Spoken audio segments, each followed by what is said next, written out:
Hello, welcome to another episode of Cal's Corner Radio Show here on the X Zone Broadcast Network. My name is Kal Korff, and I'm your host. The executive producer of the show is Rob McConnell. Now, folks, this is episode 101. That's what Rob tells me. At least I'm basing that on the assumption last episode with Bob Kiviat was number 100, of course, and we talked about a lot of different things.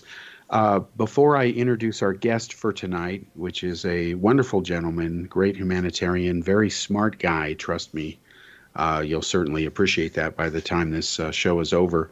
Lonnie Franks is joining us tonight, but before we have Lonnie on, I just want to mention something that I completely forgot to mention, I'm sorry, at the opening of the 100th anniversary show, which I was actually excited for. Usually I'm not an anniversary kind of guy, but number 100, wow, 100 under the belt, starting from the Middle East. Anyway, make a long story short, when I was there a couple years ago and made the decision to broadcast from the Middle East, it was because it was obvious to me, especially being Jewish and living in India and having been over there. I actually had a girlfriend there too. Yes, I'm revealing part of my life there. No longer with her, but we were together at the time. Anyway, I actually considered living there because I was going to be working for a large newspaper there. And I even met with the people from Syria who were handling this, which was rather interesting. First time I'd dealt with Syrians in any business or employment profession. And of course, being a senior executive at Daily World newspaper in India, there was going to be some talk about possibly collaborating and doing some things. There was, again, including Cal's Corner Middle East edition. So make a long story short, they told me point blank that because I'm Jewish and things were going to thaw with Israel, and I met people associated with that there, that they wanted me to work the Iran desk, take it to Iran, which of course is natural for me to do that. I've done a lot of reporting on Iran. I had found evidence that a rogue nuclear weapons program and so on. But to make a long story short about that, I declined to agree to do it because the Communist Chinese Party had just bought 10% of the paper and may buy 25%. I haven't bothered to check if that has happened since then, but they made it very clear that Chinese money was going to flow into this thing and into the region. And on principle, and not wanting to just focus only on Iran, there's other issues in the Middle East as well. I thought, well, I don't think I want to be basically a propaganda piece. But they did make it clear that things were going to lighten up with Israel. They were actually going to get where they should be. There was going to be peace. And of course, they can't do anything without permission of Saudi Wahhabia or Saudi Arabia. So that is coming, folks. Eventually, that's going to be the big one. That is effectively, once that happens, when they recognize Israel, will isolate Iran almost exclusively, being as other countries now in the Middle East, Arab countries, Sunni Muslim countries, not Shia, have, of course, recognized Israel's right to exist, even though it's existed for thousands of years, and now have formal relations with them. And it's a win-win for everybody except the terrorists, and that's always a good thing. All right, enough of my yapping. I'd like to introduce our guest now for tonight. It's Mr. Lonnie Franks. He has a nickname of Buck as well, and he can explain that. So if you hear me switch between calling him Lonnie or Buck, there's a reason, method for my madness as usual. In this case, it's because that's his real nickname. So Lonnie, Buck, welcome on Cal's Corner. It's a real honor to have you here, and I sincerely mean this. And just welcome. Thank you. Thanks, Cal. Yeah, it's nice to talk with you. I remember visiting you in Chandigarh and visiting your newspaper. It was a lot of fun. Oh, thank you. Yeah, that would have been the Daily Post newspaper. And then, of course, we were together in Prague. You were a guest at a school I was teaching at. And we were doing a lot of stuff while you were there. And, very fond memories, of course, even in Iowa, of course.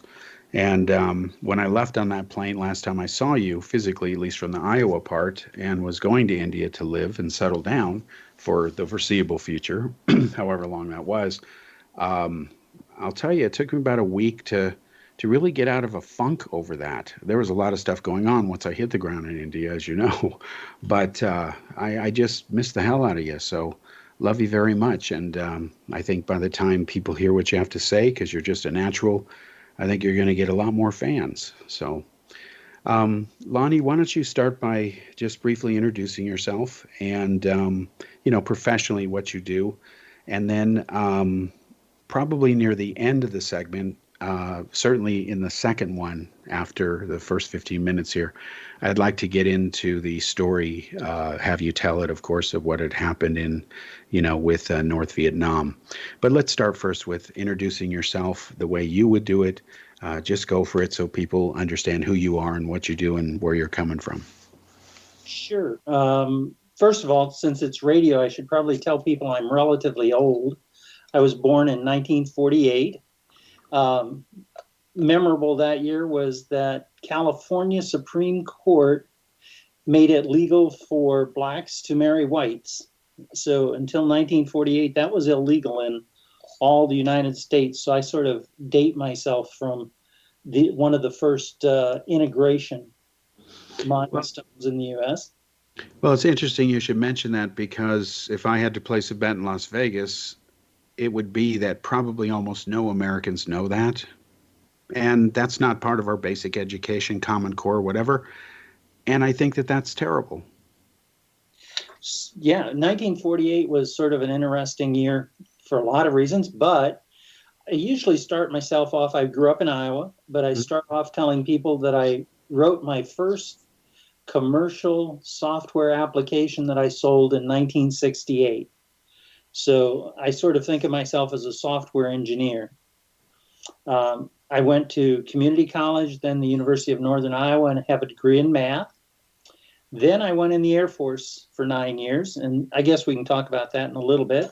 Sure.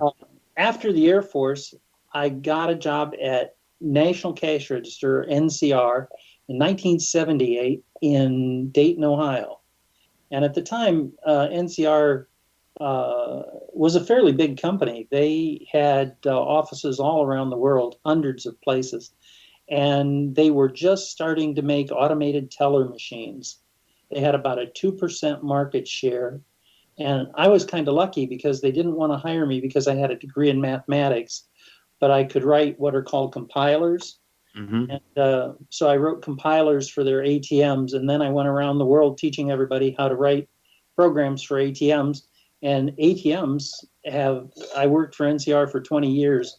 And it was really a lot of fun. I was their senior software architect, a director of engineering, and even a general manager in Scotland. In Scotland, we built, by the way, in the late 90s, about $2 billion worth of ATMs a year. Wow. So it was fun. Had a lot of things. In fact, I liked Scotland because we were able to, as the general manager, I got to pick the menu, and I sort of like haggis. And so I was picking haggis on Fridays, and everybody thought this was stupid. Who wants haggis? And we kept running out of haggis. So I thought that was pretty funny that in Scotland they were afraid people wouldn't want haggis. But they did, and it was really very tasty. And I even bought extra and took it home so my wife Joan could have some haggis with me. After NCR, I went into the software consulting business. And so for the last 20 years, I mostly consulted on large scale, commercially. What I did was consult on large scale software systems.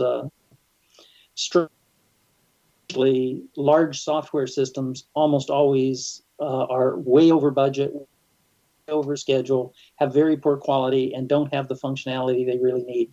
So I started a company called Caledonian Project Recovery Limited, and just worked on recovering failed software projects. And there were many to choose from. There was never a lack of clients. Real quickly, you jogged my memory on something you had told me when we were in person one time. Rob McConnell is in Canada, and you told me you had done a project for the Canadian Railroad. Canadian Pacific Railway in Calgary. Yes. Canadian Pacific Railway was a fun project because they do massive amounts of software to run a railway. And it meant that I got to go to Calgary about a week a month for a long time. And the best part was Friday nights, because Friday night they have a casino in Calgary and they have Texas Hold'em poker tournaments. And it's sort of an oil place. So a lot of people with too much money and too much to drink come and play Texas Hold'em poker. So it's a lot of fun. Yeah, I guess if you can afford to lose that kind of money. But you mentioned that you had to figure out something to do with the number of cars on the rail tracks at any one time. It was, again, another one of your algorithm thingies that you're famous for. So yeah, I they were trying to optimize car usage, and there were a lot of different. Anytime a car is sitting, it's not earning you money, and different carriers provide different cars. So it's always important that you use your cars wherever possible. And the manual systems were really hard and led so they'd get about 80% usage. Mm. And we got them up to a little over 95% usage. Well, um, the extra 15% usage is pretty much all profit, right? So Yeah. that made them much more profitable. I will say one of the things I learned, I had a Royal Bank of Canada bank account, and Canadian Pacific Railway needed some money, so they put out some bonds. And I asked them if their bonds were any good, and they said, well, we have to pay 9.5%. This was before the economic crisis in 2007, 8, 9. Mm. And so I decided buying uh, Canadian Pacific Railway bonds at 9.5% sounded pretty cool. Because it was guaranteed, yeah. Yeah, well, they weren't going to go bankrupt, were they? So they still are paying my 9.5%. So I think I have 2 more years. Oh, good So for you. I try to leverage my consulting to give me some insight into what is a good investment. I like to invest. It's just for fun. Yeah, I understand. You've made some good investments, actually. So you're free to share those anytime after um, throughout the show that you care to. But yeah, you have done quite well. I Um, think I think we will bore a lot of people if we talk about Apple. So Yeah, but the way, I mean, I had no idea until you told me about Disney World, what the game Disney was playing to keep people from buying all the land in the areas they were secretly putting that thing together. It never dawned on me that they had to set up all these fronts just to hide the elephant in the room, you know. So they of course not they'd money. have to. Yeah, of course they'd have to. It's just something that, someone not into it like me wouldn't think about. All I know is I remember reading they were going to make Disney World. It's going to be bigger, more expensive, of course. Wonderful. Didn't like the fact it was so far away because, young kid. So I was like, all right, fine. And then next thing I know, years later, it's up and running. But I had no appreciation for the angles you talked about, which was, how they did all this stuff with the land and hid it. And that way they wouldn't, jack up the prices and gouge them and stuff like that. It's like, okay, that makes complete sense. But again, for someone like me, I just hadn't thought about it. Um, we're about 13 and a half minutes into this, so we're going to take a break in a little bit. But when we come back in the second segment here, Lonnie, do you want to continue with, telling people more about yourself and stuff? What I'd like to do is allow, unless you think I think it's enough time, a complete segment on what had happened over there. And Sure. Let's talk about what I did in the Air Force, and sure. then I should mention that my avocation is really in the peace arena. So we should talk a little bit at some time about peace. Definitely, yeah, in third and four in the latter part here, because again, it segues into all of it, and of course, it's all in the timeline here of your life and what you're known for and everything. All right, so again, joining me, folks, is Lonnie Franks. He also has a nickname well known as Buck, and he can explain that if he wants to after the break here. We're going to take a break and then come back, and then he's going to share with you something that happened, which even Seymour Hersh, yes, the Seymour Hersh, says he's a real American hero, and I'd have to agree with that for what happened. So we'll be back after this commercial break.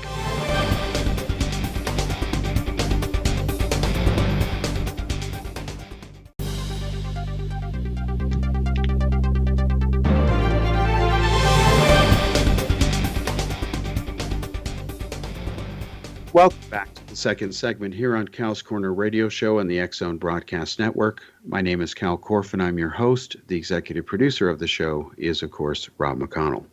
Now, joining us tonight is a very special guest. I think the world of this man is very close to my heart. His name is Lonnie Franks. His nickname is Buck, as a lot of people know him.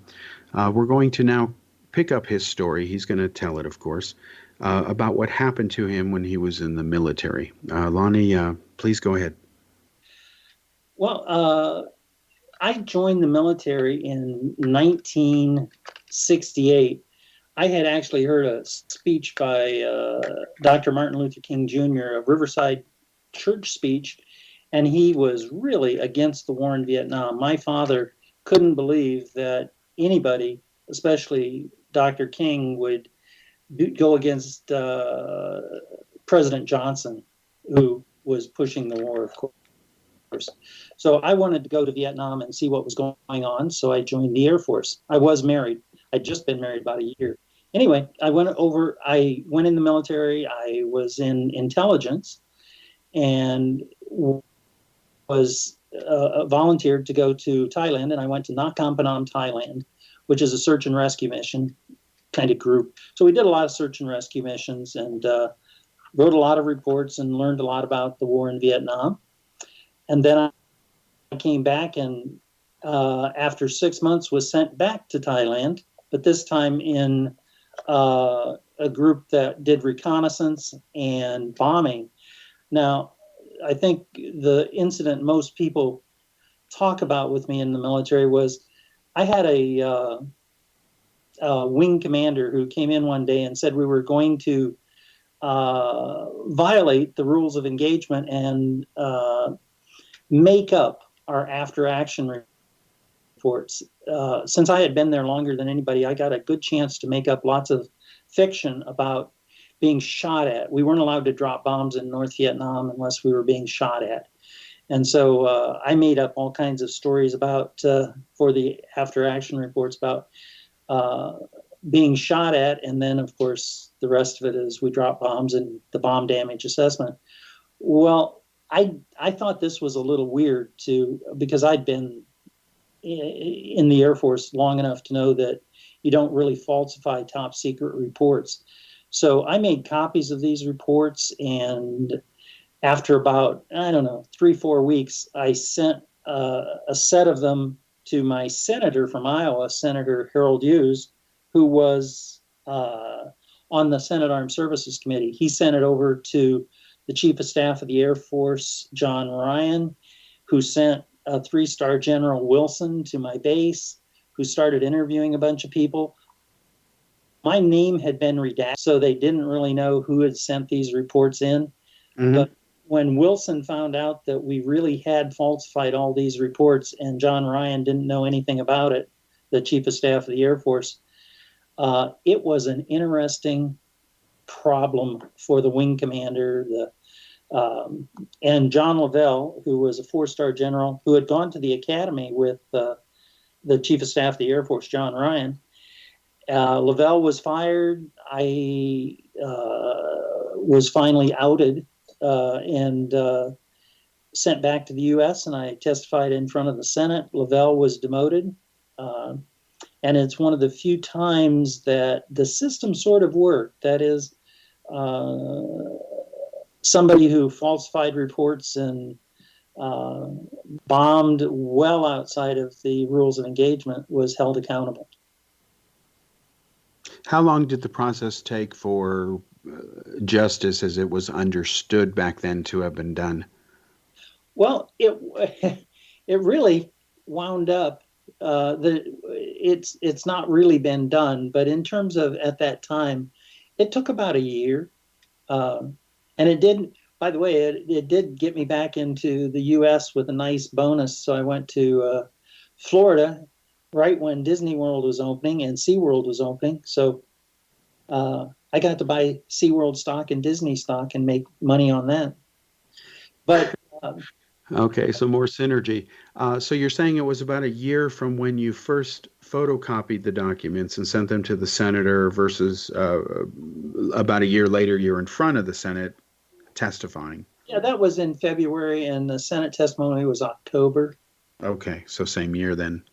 All right. And it And was it was really weird because there were people.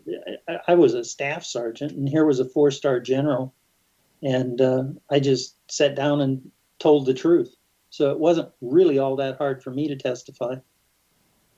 and what was the immediate aftermath, at least at the Pentagon, in response to this hearing and your testimony under oath?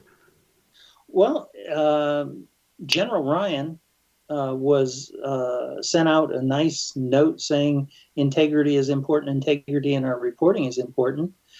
Seymour Hersh, I met Seymour Hersh, and he mentions me in a footnote in his Kissinger book.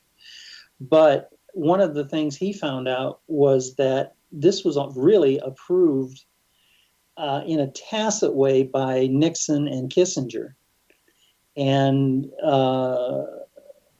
the chairman of the Joint Chiefs of Staff had gone over to Hawaii to tell Lavelle that he had his back so he could stretch the rules of engagement and it'd be okay.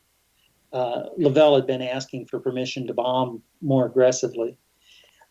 Unfortunately for Lavelle, speaking of justice, he was demoted. He sort of took all the blame, and nobody had his back, including Kissinger and Nixon. This was an election year, and nobody wanted it to come out that Nixon had approved this type of bombing under the covers.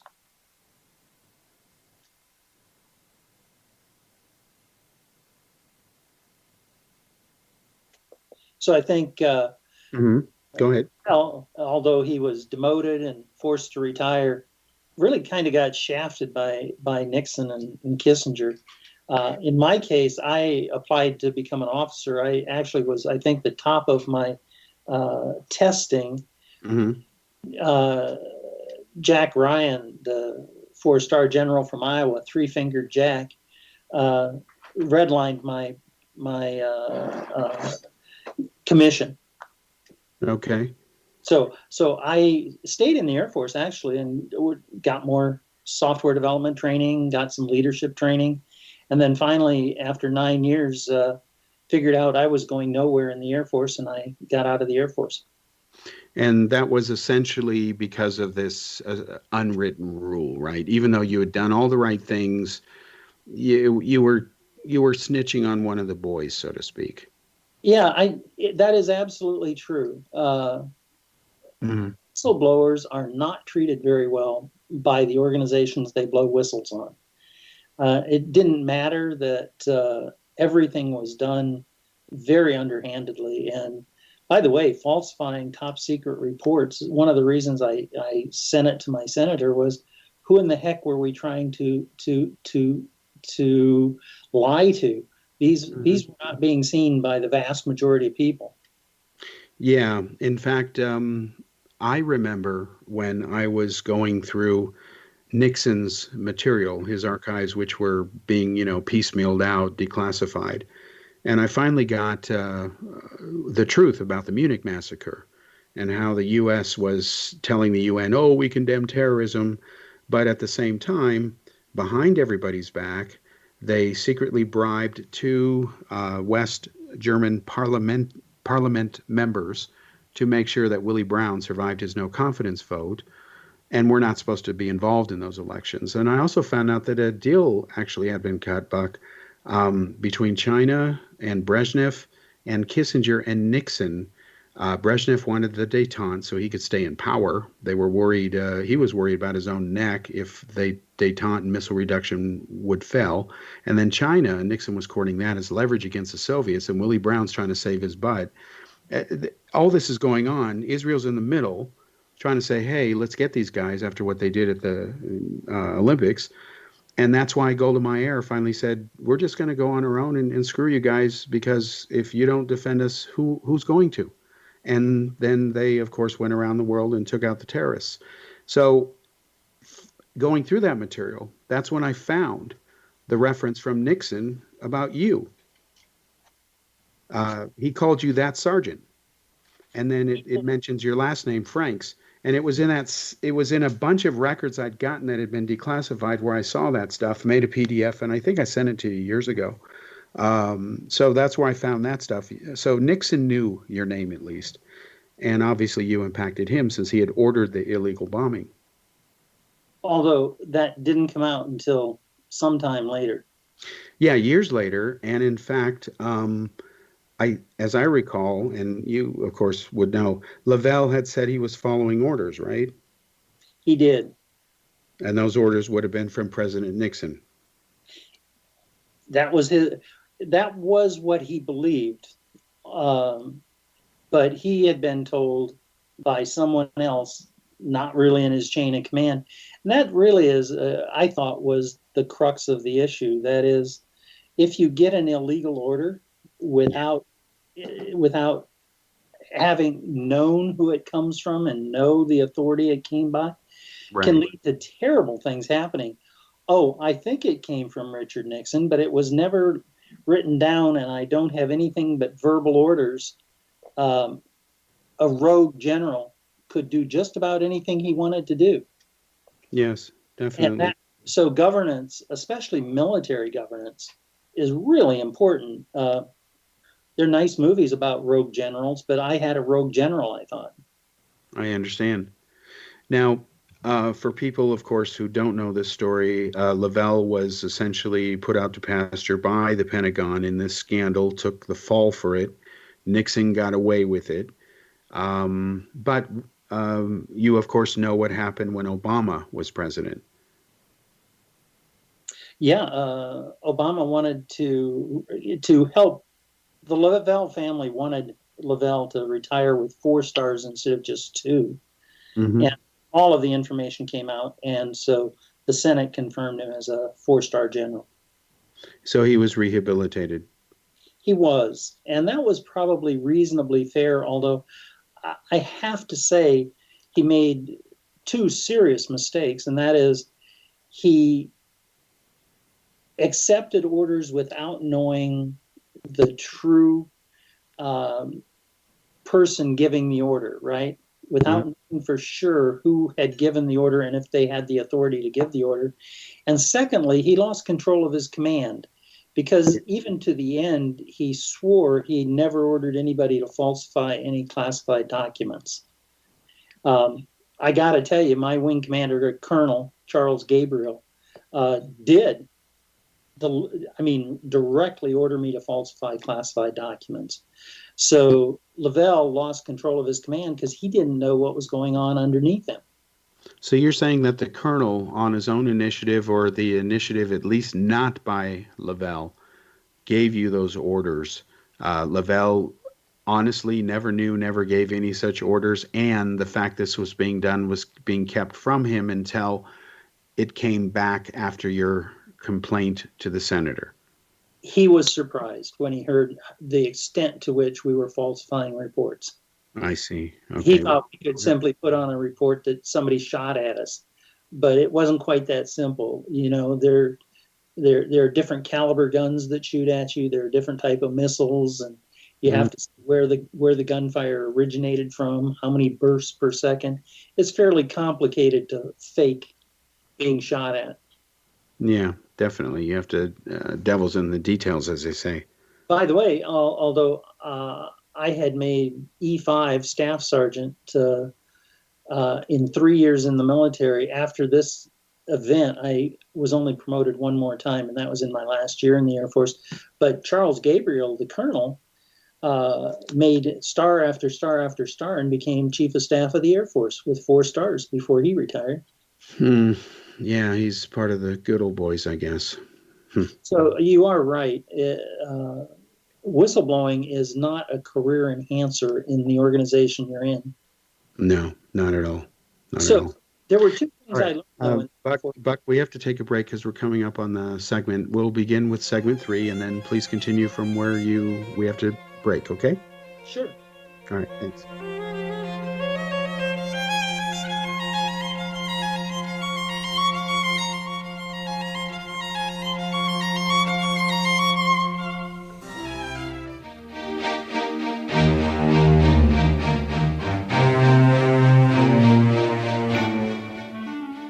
Welcome back to the third segment here on Cal's Corner Radio on the X Zone Broadcast Network. My name is Kal Korff, and I'm your host. The executive producer of the show is Rob McConnell. Now, our special guest is Lonnie Franks. His nickname is Buck, as a lot of people know him, who are friendly to him, of course. It's a family nickname. He is our guest, and he's recounting everything from brief highlights from his career, as well as an incident that occurred during the Vietnam War, where the U.S. was illegally bombing North Vietnam, and our guest is responsible for the world and top investigative journalist Seymour Hersh and the U.S. Senate for investigating this and exposing it and learning about it. And then, of course, the general who gave those orders took a fall. He was rehabilitated under President Obama, and it appears that Richard Nixon is the guy who did this. And Lonnie was about to tell us something before I had to rudely interrupt him for the break here. Go ahead. Please continue, Buck.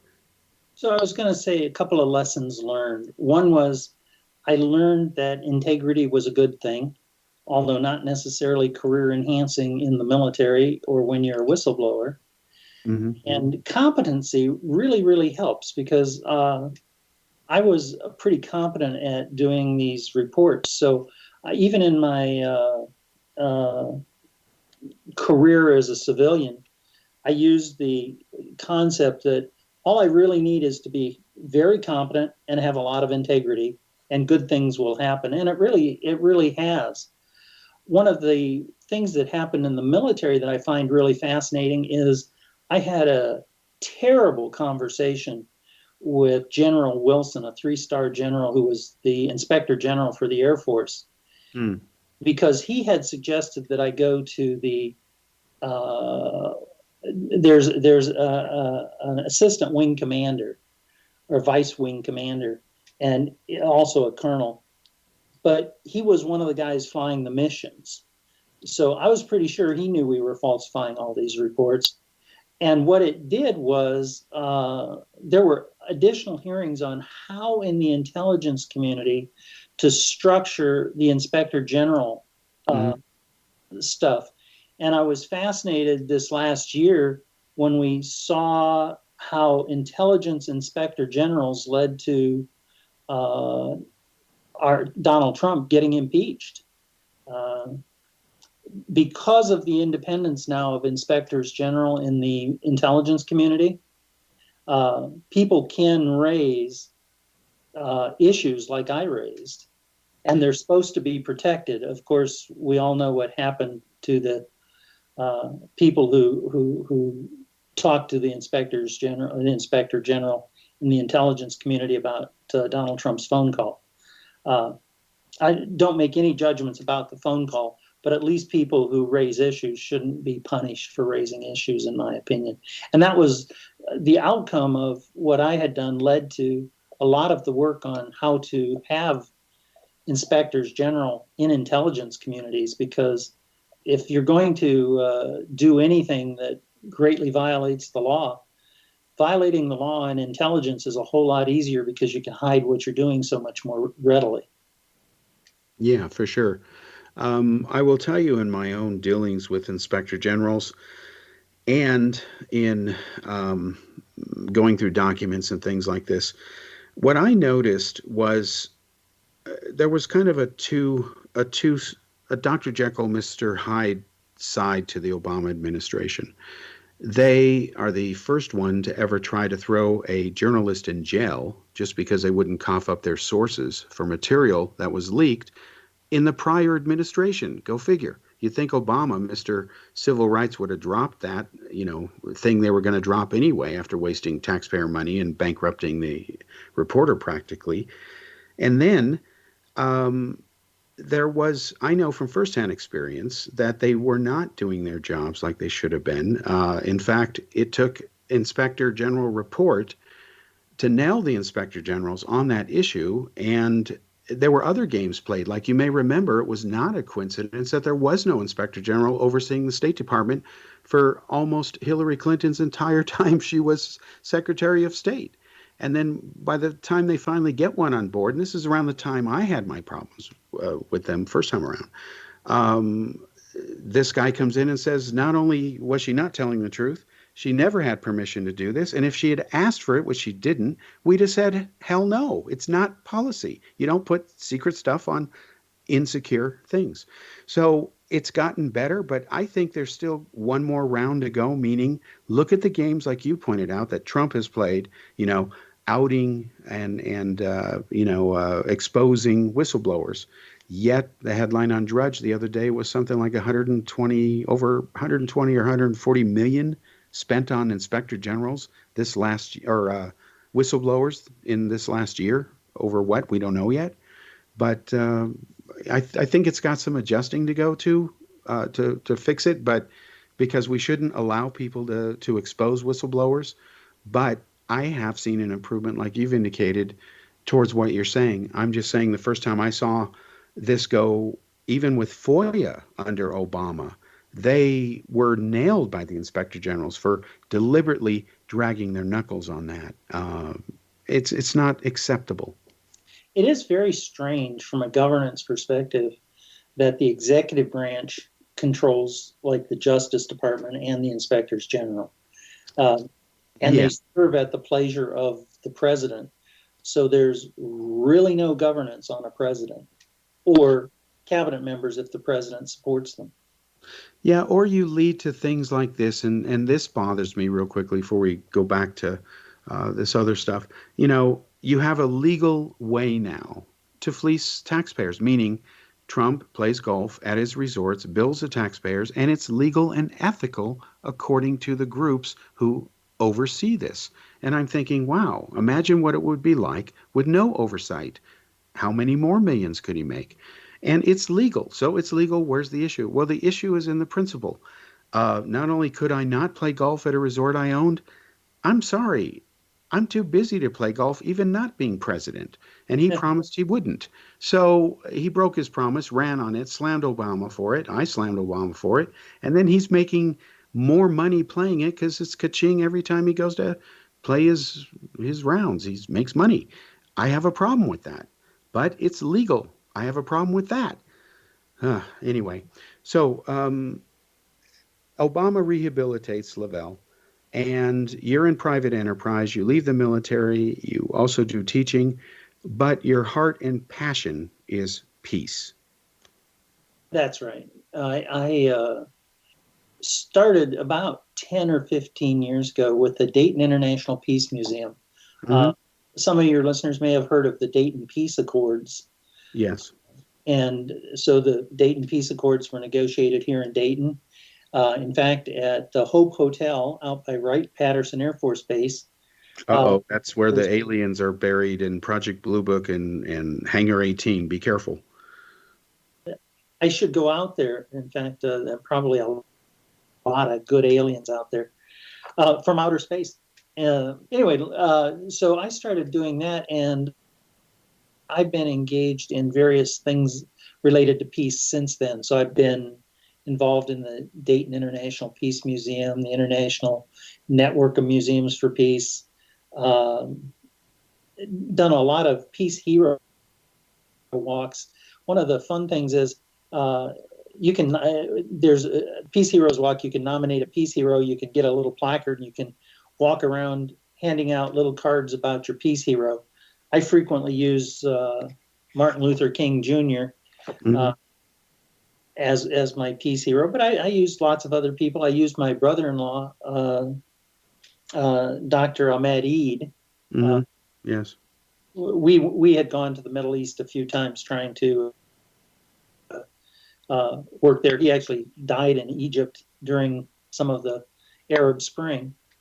But at the moment, I'm working mostly with the Rotarian Action Group for Peace and with International Cities of Peace.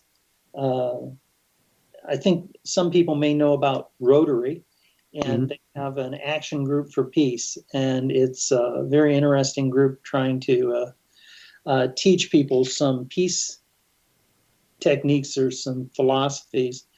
One of the people that I work with a bit is as Captain Paul Chappelle. He's an academy grad, Army Academy grad. He has become sort of an expert on peace. He has a peace studies program where he talks a lot about what it means to be a peace builder. And he has teaching people to be peace literacy is his primary thing. And he says most people don't even know the words you're supposed to use when you talk about peace. They're almost always surprised about peace. And they just don't know even how to talk about it.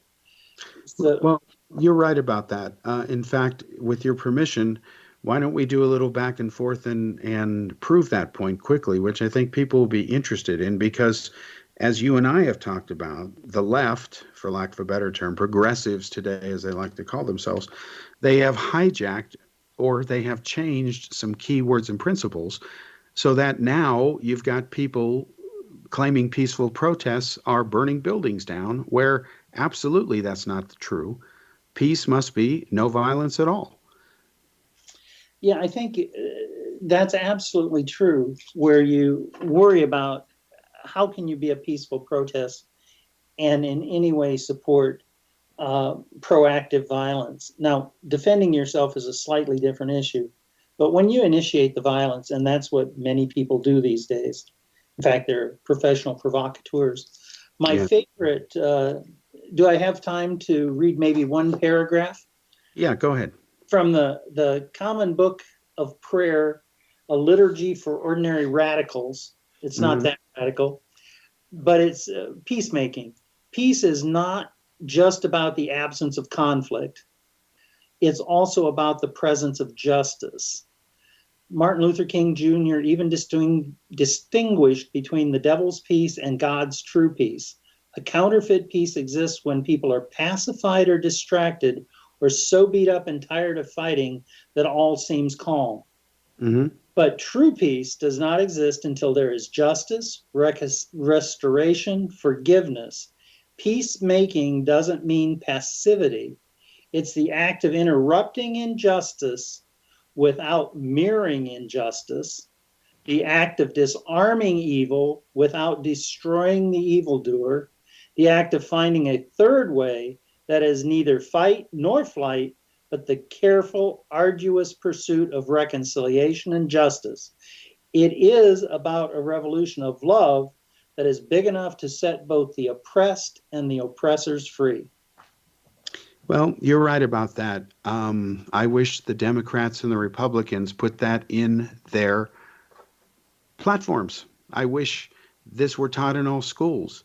It reminds me of something Einstein famously said, which of course you're very aware of, that, essentially evil succeeds in this world because good fails to do its job. Kennedy said that, we sometimes have to go to war, ironically, to preserve the peace. But he was very clear that freedom and justice, they require eternal vigilance.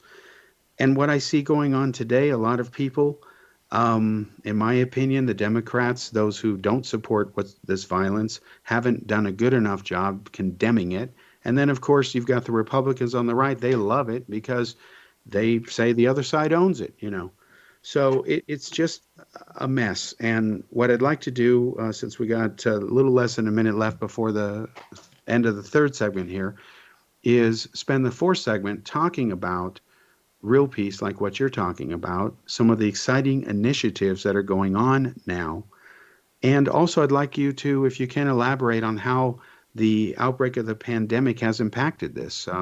One obvious way would be you can't meet as many people in person now, but of course, there's a lot more people suddenly online talking and engaging in ways that they weren't doing it before. So we'll be back after this commercial break.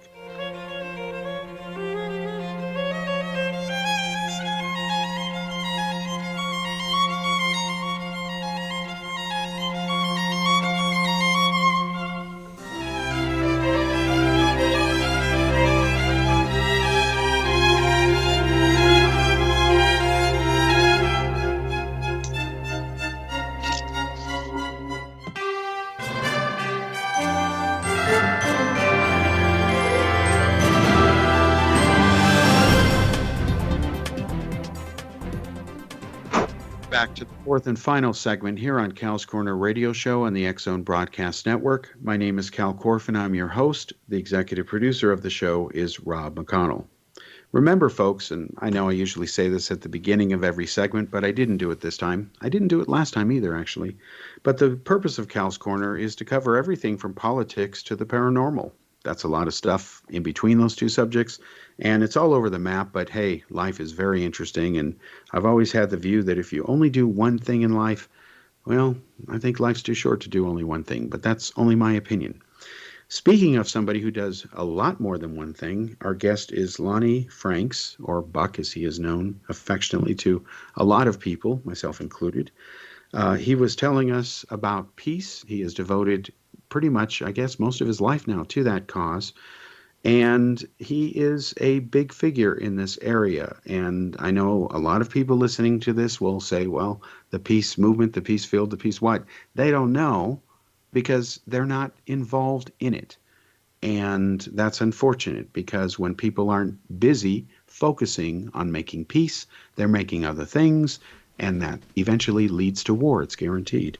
So, Buck, why don't we continue the challenges today with what's going on versus, you have a conflict, for example, people will say Black Lives Matter. But if you say all lives matter, does that mean you're being racist? Or, what is racism now? How has peace changed? What would Martin Luther King think or Gandhi think of groups like Black Lives Matter, or what's going on today when stores get looted in the name of peaceful protest, even though it's not really peaceful protest?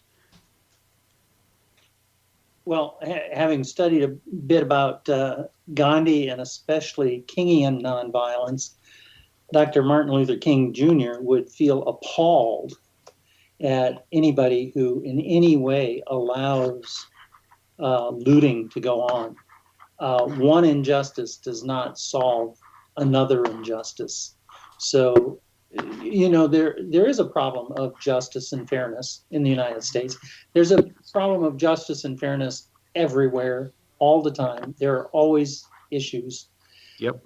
But that does not justify using violence to try to make a point. So I think King would especially be appalled at what's happening. I'd mentioned earlier about peace literacy. Mm-hmm.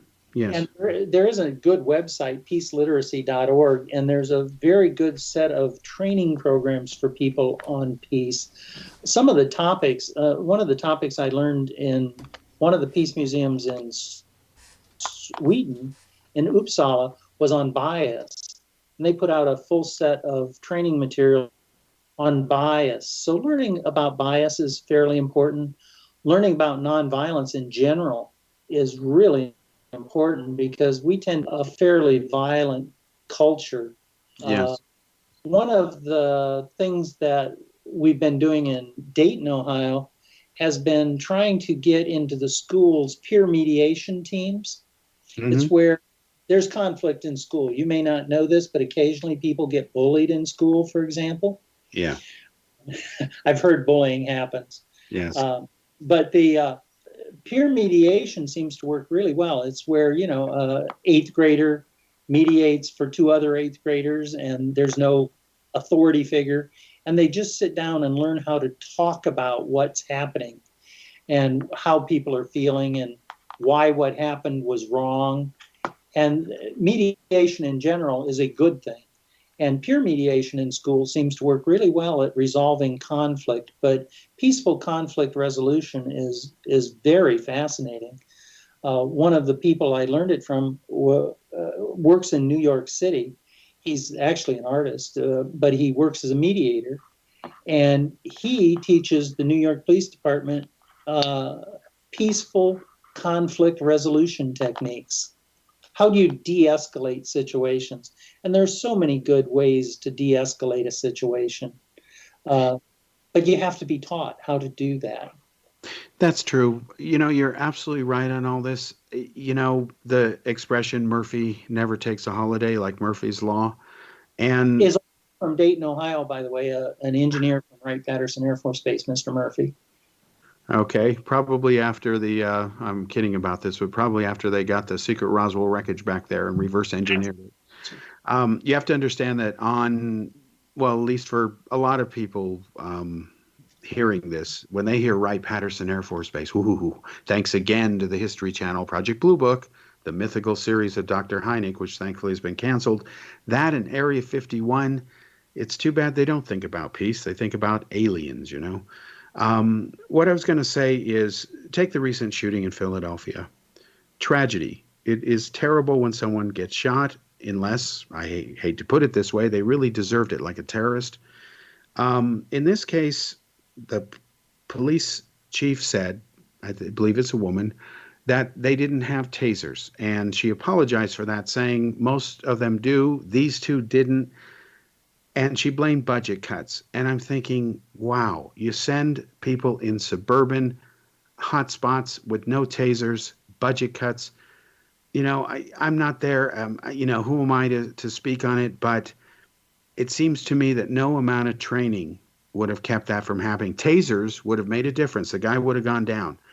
But, when you have autopsy reports showing that somebody died because they were taking something in combination with their oxygen supply being cut off, it gets a little murky. On the other hand, there is racism, prejudice, violence. Lonnie, let me ask you this. You've been around the world more than I have. Why do you think it makes any sense that you can have groups like the Ku Klux Klan, the Nazi Party of America, legal, march, they just need a permit. They can say death to Jews, whatever, and that's allowed, even though hate speech is not protected, my understanding, by the law anymore? Yeah, divisiveness is a serious, serious problem. And hate speech is terrible. I think you understand a lot of the hate speech that's happened against Israel, for example. And it's kind of nice to see people are putting that aside and starting to, the Sunnis at least, open up relations with Israel. But the hate speech, we've known forever, just is a horrible thing to do and really shouldn't be allowed. In terms of what happens with police departments, we do know that, back to my lessons, I thought integrity and competency are two fundamental things you have to have in order to build trust with people. Yes. And to trust in a community. And police departments need to have trust in the communities they police. And so how do you prove they're competent, and how do you prove they have integrity? So every time I see something that shows somebody trying to hide something, or massive levels of incompetency, like, oh, we didn't have money for tasers. Yeah. Okay.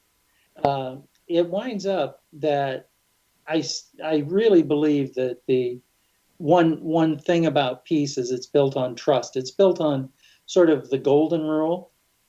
Yeah.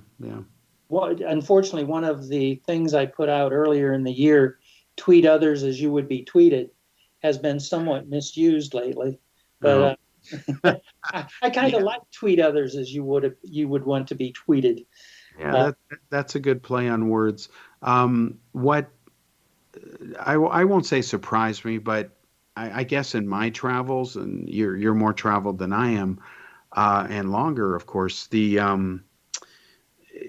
golden rule, okay, it's universal in so many cultures, but so many people just forget that. I was really thrown when I first moved to the Czech Republic. I had been raised to believe that, the most spiritual, advanced people on the planet were people who believed in God. And then I end up in the Czech Republic, the most atheistic country in all of Europe. They don't do religious stuff because the 30 Years' War basically ended and started there. And but some of the nicest people, you'd swear they were better Christians than a lot of Christians I knew. And it just saddens me that things are so polarized now, divisive, like you say. Hate speech is the norm. The goalposts get constantly changed, and I saw this during the Obama administration. I'm being blunt with you because I was the target of it myself. Myself, if I criticized him, I was a racist suddenly, and I'm thinking, what? What does that have to do with anything? It has nothing to do with why I'm criticizing him.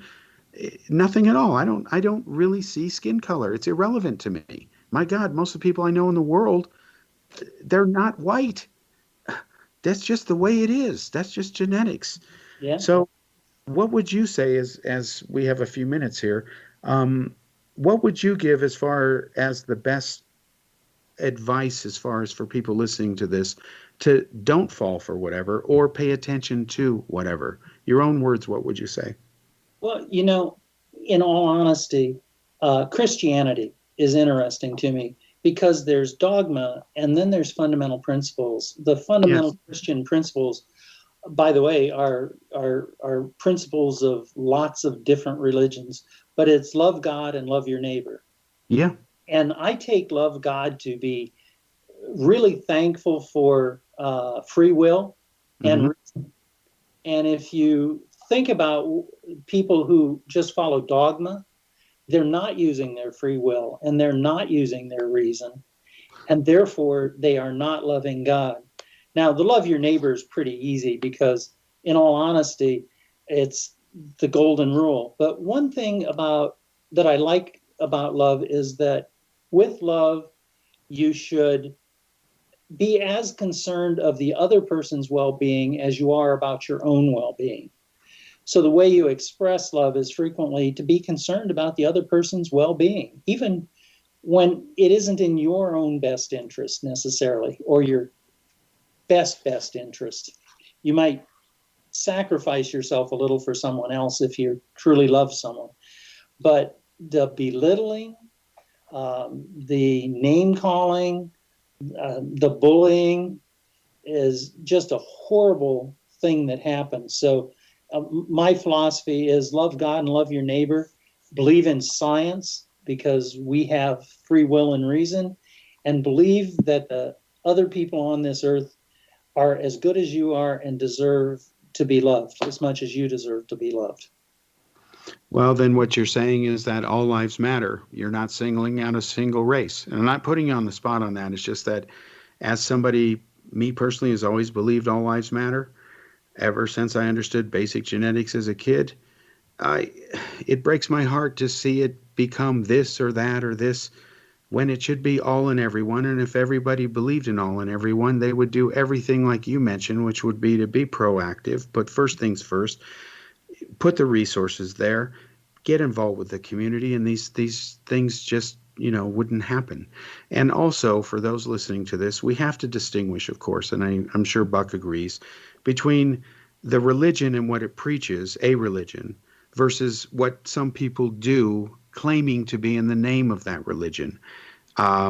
Islam is a good example. There are people who practice it in ways where they're terrorists. There are those who practice it where they're peaceful and loving. That's certainly almost every Muslim I know. And most of them are that way, let's be honest. Jews and Christians, same thing. They're not burning crosses on the ground like the Klan would, claiming to be Christians, and they're not. So we have to distinguish between that. It's too tempting, in especially polarized times, to say, oh, those Christians. No, it's not those Christians. It's the one who bastardize the message of love thy neighbor, love God, don't lie, don't cheat, don't steal. There's nothing wrong in that. And it's quite old, and it's really Judaism because Jesus was a Jew. But a lot of people don't know that. So, all right, boy, this is a very emotional subject. Buck, I'd like to thank you for being on the show. Is there a website where people can visit your stuff? Well, the peaceliteracy.org is probably the best website for the peace stuff. If you want to see the recent stuff I've done, you can go to aidtoall.org. Aidtoall.org is a website to help people who hurt COVID virus a chance to get some funds. Okay, thank you very much. Thank you.